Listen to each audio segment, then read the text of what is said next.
Hello, आप सभी कैसे हैं। आप सभी का मेरे यूट्यूब चैनल इट्स जीके में स्वागत है। आज हम लोग रेलवे ग्रुप डी एग्ज़ाम 2025 के लिए जीके जीएस के टॉप 60 महत्वपूर्ण प्रश्नों को देखेंगे। ये सभी प्रश्न आपके ग्रुप डी एग्ज़ाम 2025 के लिए बेहद ही महत्वपूर्ण होने वाले हैं, अतः वीडियो को शुरू से लेकर के आखिरी तक ज़रूर देखिएगा और सभी प्रश्नों को अच्छे से याद कर लीजिएगा। अगर आपको किसी प्रश्न का सही जवाब पता होगा तो मुझे कमेंट करके ज़रूर बताइएगा। वीडियो पसंद आए तो एक लाइक भी कीजिएगा, चैनल पर नए होंगे तो सब्सक्राइब भी कर लीजिएगा। चलिए आइए एक एक करके शुरू करते हैं। मरियाना ट्रेंच किस महासागर में स्थित है? सही जवाब क्या हो जाएगा? तो मेरियाना जो ट्रेंच है यह आपका प्रशांत महासागर में स्थित है। मेरियाना ट्रेंच जो है यह दुनिया का सबसे गहरा ट्रेंच है जो प्रशांत महासागर में स्थित है। मानव शरीर में सबसे छोटी हड्डी कौन सी है? सही जवाब क्या होगा?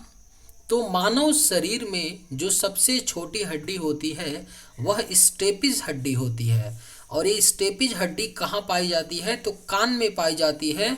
स्टेपिज हड्डी जो मानव शरीर की सबसे छोटी हड्डी होती है। पीछे की ओर उड़ने वाला एकमात्र पक्षी कौन सा है? सही जवाब क्या होगा? तो पीछे की ओर उड़ने वाला जो एकमात्र पक्षी है वह आपका हमिंग बर्ड है, यानी करेक्ट आंसर ऑप्शन ए होगा। पीछे की ओर उड़ने वाला एकमात्र पक्षी हमिंग बर्ड है। पीसा की मीनार किस देश में अवस्थित है? राइट आंसर क्या होगा? तो पीसा की मीनार जो है यह आपका इटली देश में स्थित है। पीसा की मीनार। ऑस्ट्रेलिया का सबसे अधिक घनी आबादी वाला शहर कौन सा है? कैनबरा, सिडनी, पर्थ या मेलबर्न? राइट आंसर क्या होगा? तो ऑस्ट्रेलिया का जो सबसे अधिक घनी आबादी वाला शहर है वह आपका सिडनी है, यानी करेक्ट आंसर क्या होगा? तो ऑप्शन बी होगा। भारतीय विज्ञान संस्थान कहाँ पर स्थित है? करेक्ट आंसर क्या होगा? तो भारतीय विज्ञान संस्थान जो है यह आपका बेंगलुरु में स्थित है। भारतीय विज्ञान संस्थान। कंप्यूटर के संदर्भ में लैन का क्या तात्पर्य है? राइट आंसर क्या होगा? तो कंप्यूटर के संदर्भ में लैन का जो अर्थ होता है वह लोकल एरिया नेटवर्क होता है, यानी करेक्ट आंसर ऑप्शन बी।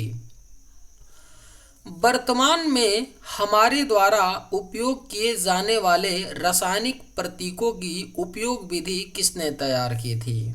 सही जवाब क्या होगा? तो वर्तमान में हमारे द्वारा उपयोग किए जाने वाले रासायनिक प्रतीकों की उपयोग विधि को बर्जीलियस ने तैयार की थी, यानी राइट आंसर ऑप्शन सी।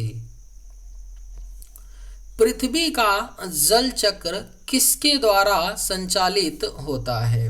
अगर आप लोगों को ये वीडियो पसंद आए तो एक लाइक ज़रूर कीजिएगा और अगर आप इस चैनल पर नए होंगे तो सब्सक्राइब भी कर लीजिएगा ताकि इसी तरह का वीडियो आपको मिलता रहे। पृथ्वी का जल चक्र किसके द्वारा संचालित होता है? सही जवाब क्या होगा? तो ऑप्शन सी, सूर्य के द्वारा पृथ्वी का जल चक्र संचालित होता है। ओएनजीसी का मुख्यालय कहाँ स्थित है? सही जवाब क्या होगा? तो ओएनजीसी का जो मुख्यालय है यह आपका देहरादून में स्थित है। ओएनजीसी का मुख्यालय, यानी right answer option D. Thomas cup किस खेल से जुड़ा हुआ है? राइट आंसर क्या होगा? तो थॉमस कप जो है यह आपका बैडमिंटन खेल से जुड़ा हुआ है। थॉमस कप, यानी करेक्ट आंसर ऑप्शन बी। सूर्य की ऊर्जा किस माध्यम से उत्पन्न होती है? आपके ऑप्शंस हैं नाभिकीय संलयन, सौर ऊर्जा, गुरुत्वाकर्षण ऊर्जा या उष्मा विद्युत। सही जवाब क्या होगा? तो सूर्य की ऊर्जा किस माध्यम से उत्पन्न होती है? तो राइट आंसर ऑप्शन ए होगा, नाभिकीय संलयन यानी न्यूक्लियर फ्यूजन विधि के द्वारा सूर्य की ऊर्जा उत्पन्न होती है। निम्नलिखित में से कौन सा शहर वास्तुकला की दृष्टि से नियोजित शहर है? नई दिल्ली, बेंगलुरु, मुंबई या चंडीगढ़? राइट आंसर क्या होगा? तो निम्न में से कौन सा शहर वास्तुकला की दृष्टि से नियोजित शहर है? तो करेक्ट आंसर ऑप्शन डी हो जाएगा, चंडीगढ़। चंडीगढ़ वास्तुकला की दृष्टि से नियोजित शहर है। पारिस्थितिकी तंत्र इकोसिस्टम की संकल्पना को किसने परिभाषित किया था? सही जवाब क्या होगा? तो पारिस्थितिकी तंत्र यानी इकोसिस्टम की संकल्पना को परिभाषित किया था आर्थर टांसले ने। सही जवाब आपका ऑप्शन ए हो जाएगा। पारिस्थितिकी तंत्र की संकल्पना को आर्थर टांसले ने क्या किया था? परिभाषित किया था। विकास का सिद्धांत किसके द्वारा प्रस्तावित किया गया था? बेहद ही महत्वपूर्ण प्रश्न है, इसे स्टार मार्क कर लीजिए, पूछा जा सकता है। जिस भी क्वेश्चन को मैं स्टार मार्क करवाता हूं उसके पूछे जाने की संभावना 100% होती है, इसलिए आप लोग स्टार मार्क वाले प्रश्नों को अच्छे से याद रखिए। विकास का सिद्धांत किसके द्वारा प्रस्तावित किया गया था? तो करेक्ट आंसर ऑप्शन ए होगा, चार्ल्स डार्विन। चार्ल्स डार्विन के द्वारा विकास का सिद्धांत प्रस्तावित किया गया था। लाइट पेन क्या है? सही जवाब क्या होगा? तो लाइट पेन जो है यह आपका एक इनपुट डिवाइस होता है, लाइट पेन, यानी राइट आंसर ऑप्शन बी होगा। इनमें से कौन सा रासायनिक परिवर्तन का एक उदाहरण है? करेक्ट आंसर क्या होगा? तो इनमें से कौन सा रासायनिक परिवर्तन का एक उदाहरण है? तो सही जवाब ऑप्शन सी हो जाएगा, निष्क्रियकरण। निष्क्रियकरण जो है यह आपका रासायनिक परिवर्तन का एक उदाहरण होता है। किस अभ्यारण्य को पूर्व में भरतपुर पक्षी अभ्यारण्य के रूप में जाना जाता था? सही जवाब क्या होगा? तो किस अभ्यारण्य को पूर्व में भरतपुर पक्षी अभ्यारण्य के रूप में जाना जाता था? तो सही जवाब ऑप्शन डी होगा, केवलादेव राष्ट्रीय उद्यान। केवलादेव राष्ट्रीय उद्यान को पूर्व में भरतपुर पक्षी अभ्यारण्य के रूप में जाना जाता था। और केवलादेव राष्ट्रीय उद्यान जो है यह आपका किस राज्य में है? तो राजस्थान राज्य में है। पौधों का कौन सा हिस्सा पानी और खनिज के परिवहन को सक्षम करता है? अगर आप लोगों को ये वीडियो पसंद आए तो एक लाइक ज़रूर कीजिएगा, और अगर आप इस चैनल पर नए होंगे तो सब्सक्राइब भी कर लीजिएगा। पौधे का कौन सा हिस्सा पानी और खनिज के परिवहन को सक्षम करता है? तो राइट आंसर ऑप्शन सी होगा, जाइलम। जाइलम जो है यह आपका पौधों के पानी और खनिज के परिवहन को सक्षम करता है। इनमें से कौन एक भारतीय गणितज्ञ थे? करेक्ट आंसर क्या होगा? तो इनमें से कौन एक भारतीय गणितज्ञ थे? तो राइट आंसर ऑप्शन सी हो जाएगा, भास्कर। भास्कर जो थे यह एक भारतीय गणितज्ञ थे। सेशेल्स द्वीप कहाँ स्थित है? सही जवाब क्या होगा? तो सेशेल्स जो द्वीप है यह आपका हिंद महासागर यानी इंडियन ओशन में स्थित है। सेशेल्स द्वीप राइट आंसर ऑप्शन ए होगा। इंटरपोल का मुख्यालय कहाँ स्थित है? करेक्ट आंसर क्या होगा? तो इंटरपोल का जो मुख्यालय है यह आपका लेओन्स में स्थित है। इंटरपोल का मुख्यालय यानी राइट आंसर ऑप्शन सी। कुचिकल जलप्रपात कहाँ स्थित है? सही जवाब क्या होगा? तो कुचिकल जलप्रपात जो है यह आपका कर्नाटक राज्य में स्थित है। कुचिकल जलप्रपात कैसे, अगर आप लोग इसको याद रखिएगा, क से कुचिकल, कुचिकल जलप्रपात का नाम क से स्टार्ट हो रहा है और उस राज्य का भी नाम क से स्टार्ट हो रहा है, तो आप लोग इसको दिमाग में ऐसे बैठा सकते हैं। निम्नलिखित गैसों में से कौन सी गैस पृथ्वी पर ग्रीन हाउस गैस के प्रभाव के लिए जिम्मेदार है? सही जवाब क्या होगा? तो ऑप्शन ए हो जाएगा, जल वाष्प और कार्बन डाइऑक्साइड गैस पृथ्वी पर ग्रीन हाउस गैस के प्रभाव के लिए जिम्मेदार है। निम्नलिखित में से ब्राजील की आधिकारिक भाषा का नाम क्या है? सही जवाब क्या होगा? तो निम्न में से ब्राजील की आधिकारिक यानी ऑफिशियल भाषा का नाम क्या है? तो राइट आंसर ऑप्शन आपका ए हो जाएगा, पुर्तगाली। ब्राजील की जो ऑफिशियल भाषा है वह क्या है? पुर्तगाली है। एक ग्लेशियर में गहरी दरार को क्या कहा जाता है? सही जवाब क्या होगा? तो एक ग्लेशियर में गहरी दरार को क्रेवासी कहा जाता है, यानी करेक्ट आंसर ऑप्शन आपका बी होगा। सीमांत गांधी किसे कहा जाता है? सही जवाब क्या होगा? तो सीमांत गांधी खान अब्दुल गफ्फार खान को कहा जाता है सीमांत गांधी। क्वींसबेरी नियम नामक कोड का अनुकरण किस खेल में किया जाता है? बेहद ही महत्वपूर्ण प्रश्न है। क्वींसबेरी नियम नामक कोड का जो अनुकरण है यह आपका मुक्केबाजी खेल में किया जाता है। क्वींसबेरी नियम नामक कोड का अनुकरण। विश्व पर्यावरण दिवस कब मनाया जाता है? बेहद ही महत्वपूर्ण प्रश्न है, इसे भी आप लोग स्टार मार्क कर लीजिए। कई बार पूछा गया है ग्रुप डी एग्जाम में, फिर से पूछा जा सकता है। अच्छे से याद रखिएगा कि विश्व पर्यावरण दिवस जो है यह आपका हर साल 5 जून को मनाया जाता है विश्व पर्यावरण दिवस के रूप में। यूनेस्को का मुख्यालय कहां पर स्थित है? राइट आंसर क्या होगा? तो यूनेस्को का जो मुख्यालय है यह आपका पेरिस में स्थित है। यूनेस्को का मुख्यालय, यानी करेक्ट आंसर ऑप्शन डी। हवा के परागण पोलिनेशन को क्या कहा जाता है? सही जवाब क्या होगा? तो हवा के परागण को कहा जाता है एनीमोफिली, यानी सही जवाब ऑप्शन सी होगा। हवा के परागण को एनीमोफिली कहा जाता है। शब्द टी किस खेल के साथ जुड़ा हुआ है? बेहद ही महत्वपूर्ण प्रश्न है। शब्द टी जो है यह आपका गोल्फ खेल के साथ जुड़ा हुआ है। शब्द टी, यानी राइट आंसर ऑप्शन सी होगा। भारत का राष्ट्रीय गीत किसने लिखा था? सही जवाब क्या होगा? तो भारत का जो राष्ट्रीय गीत है इसे बंकिम चंद्र चटर्जी ने लिखा था। भारत का राष्ट्रीय गीत। मानव शरीर का एकमात्र अंग जो पुनः विकसित पुनः सृजित हो सकता है। सही जवाब क्या होगा? तो मानव शरीर का एकमात्र अंग जो पुनः सृजित हो सकता है वह आपका जिगर यानी कि लीवर है।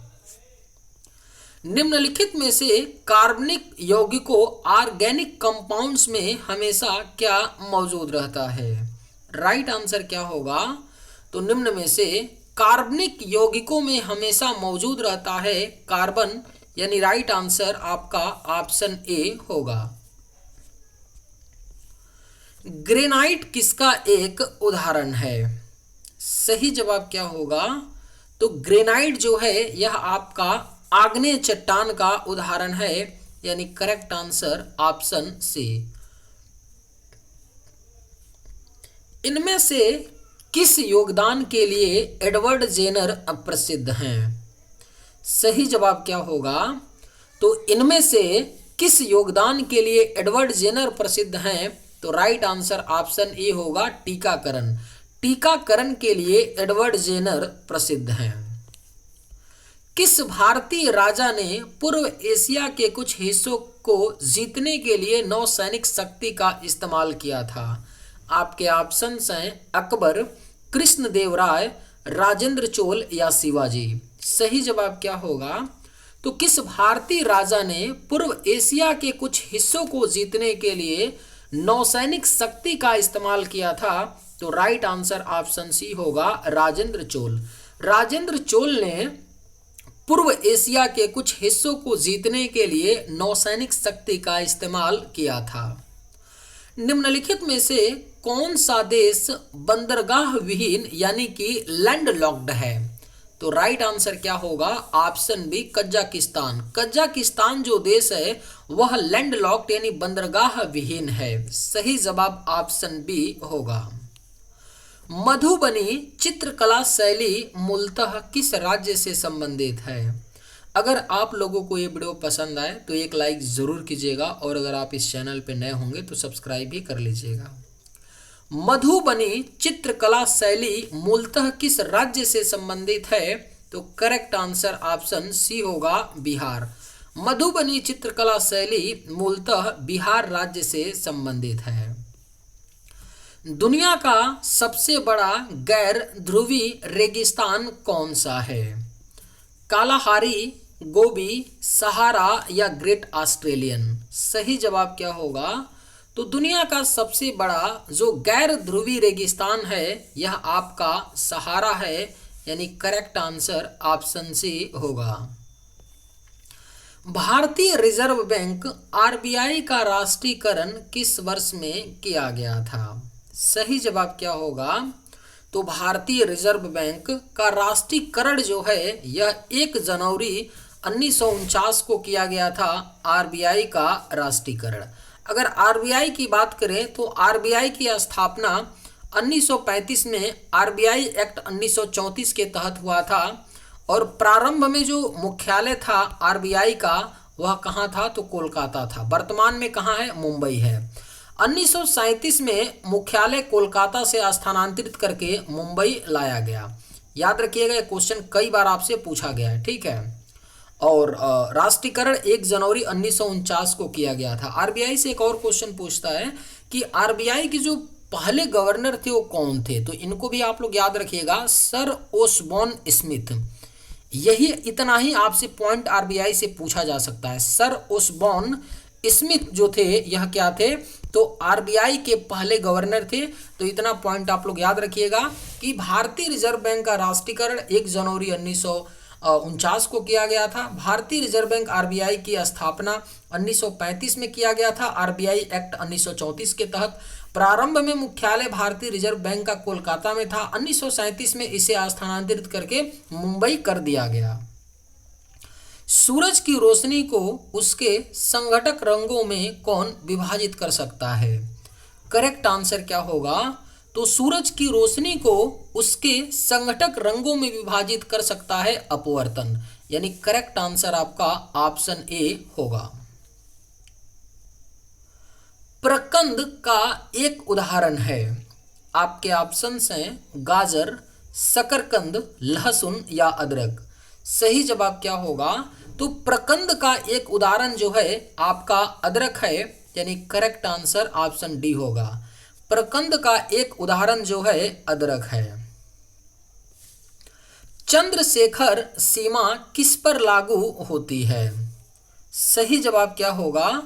तो चंद्रशेखर सीमा जो है यह आपका सितारों पर लागू होती है। चंद्रशेखर सीमा। सही जवाब ऑप्शन ए होगा। बर्लिन की दीवार को किस वर्ष ध्वस्त किया गया था? सही जवाब क्या होगा? तो बर्लिन की दीवार को 1989 में ध्वस्त किया गया था। बर्लिन की दीवार को, यानी correct answer option B. Harappa कालीन स्थल रोपड़ किस नदी के किनारे स्थित था? बेहद ही महत्वपूर्ण प्रश्न है। हड़प्पा कालीन स्थल रोपड़ जो है यह आपका सतलज नदी के किनारे स्थित था। हड़प्पा स्थल रोपड़, यानी करेक्ट आंसर ऑप्शन बी होगा। हड़प्पा में एक उन्नत जल प्रबंधन प्रणाली का पता चलता है। राइट आंसर क्या होगा? तो हड़प्पा में एक उन्नत जल प्रबंधन प्रणाली का पता धौलावीरा में चलता है, यानी करेक्ट आंसर आपका ऑप्शन ए होगा। हड़प्पा के मिट्टी के बर्तनों पर सामान्यतः किस रंग का उपयोग हुआ था? सही जवाब क्या होगा? तो हड़प्पा के मिट्टी के बर्तनों पर सामान्यतः लाल रंग का उपयोग हुआ था। यानी सही जवाब आपका क्या होगा? तो ऑप्शन ए होगा। चरक संहिता नामक पुस्तक किस विषय से संबंधित है? राइट आंसर क्या होगा? तो चरक संहिता नामक जो पुस्तक है यह आपका चिकित्सा विषय से संबंधित है। यज्ञ संबंधी विधि विधानों का पता चलता है। राइट आंसर क्या होगा? तो यज्ञ संबंधी विधि विधानों का जो पता है यह यजुर्वेद से चलता है। चरक किसके राज चिकित्सक थे? करेक्ट आंसर क्या होगा? तो चरक जो थे यह किसके राज चिकित्सक थे? तो सही जवाब ऑप्शन सी होगा, कनिष्क। चरक जो थे यह कनिष्क के राज चिकित्सक थे। तक्षशिला के प्रसिद्ध स्थल होने का कारण था? प्राचीन वैदिक कला, मौर्यकालीन कला, गांधार कला या गुप्त कला? सही जवाब क्या होगा? तो तक्षशिला के प्रसिद्ध स्थल होने का जो कारण था वह क्या था? तो गांधार कला था। किस संग्रहालय में कुषाण कालीन मूर्तियों का संग्रह अधिक मात्रा में है? सही जवाब क्या होगा? तो किस संग्रहालय में कुषाण कालीन मूर्तियों का जो संग्रह है अधिक मात्रा में है? तो करेक्ट आंसर ऑप्शन ए होगा, मथुरा संग्रहालय। मथुरा संग्रहालय में कुषाण कालीन मूर्तियों का संग्रह अधिक मात्रा में है। भारत का राष्ट्रीय पुस्तकालय कहाँ स्थित है? सही जवाब क्या होगा? तो भारत का जो राष्ट्रीय पुस्तकालय है यह आपका कोलकाता में स्थित है। भारत का राष्ट्रीय पुस्तकालय। भारत इलेक्ट्रॉनिक्स लिमिटेड का मुख्यालय कहाँ पर स्थित है? करेक्ट आंसर क्या होगा? तो भारत इलेक्ट्रॉनिक्स लिमिटेड का जो मुख्यालय है यह आपका बेंगलुरु में है। भारतीय प्रायद्वीप कहाँ तक फैला हुआ है? सही जवाब क्या होगा? तो भारतीय प्रायद्वीप जो है यह आपका हिंद महासागर तक फैला हुआ है। भारतीय प्रायद्वीप यानी राइट आंसर ऑप्शन बी। शुद्ध जल होता है। सही जवाब क्या होगा?